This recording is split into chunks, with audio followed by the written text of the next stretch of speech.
everything you see in this video is supposed to be made in Europe. The CZ75D, this is right here, made in Czech Republic. Beautiful pistol, absolutely wonderful, showing off my Seiko as well. But you see, imported by Kansas City, Kansas.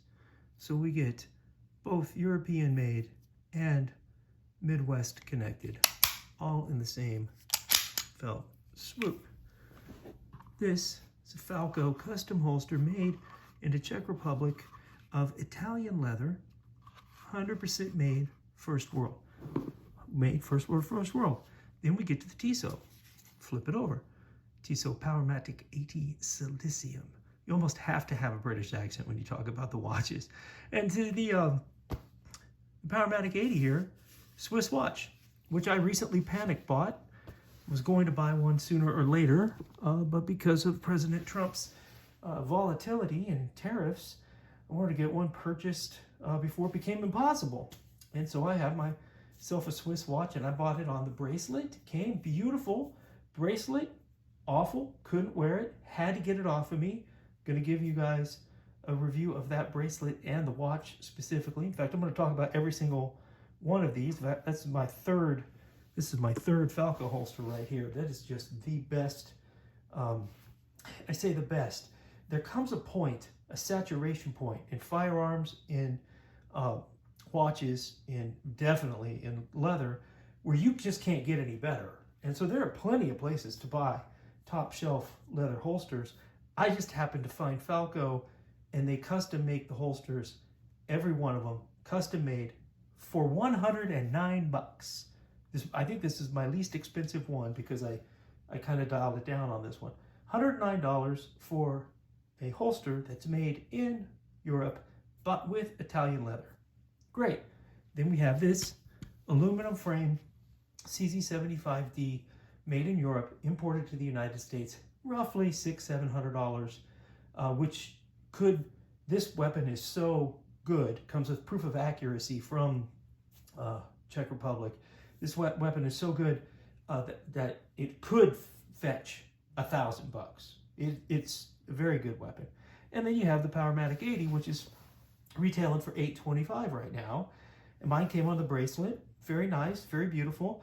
But I hated the bracelet. So wanting to stay true to form and wanting to have European leather on my European watch, I bought this strap. This is a Tissot strap. There you see, I bought the Tissot strap, put it on, and guess what? Strap is made in China. Tissot strap, made in China, $90. Now I could see if it was made in China and it was $20, but the fact that this piece of leather right here is fetching 90 bucks from China, and this piece of leather, a lot more work, fetching $109, means that these scoundrels are marking it up for the sake of marking it up. That's the problem. The problem isn't tariffs. The problem isn't, it's the fact that because they're charging it because they can. There's no reason that Tissot can't get a hold of Falco and have these made from these guys for maybe 50 bucks and then mark it up to 150, and we'd pay that. I'd pay $150 for a European one. Heck, I paid 90, right?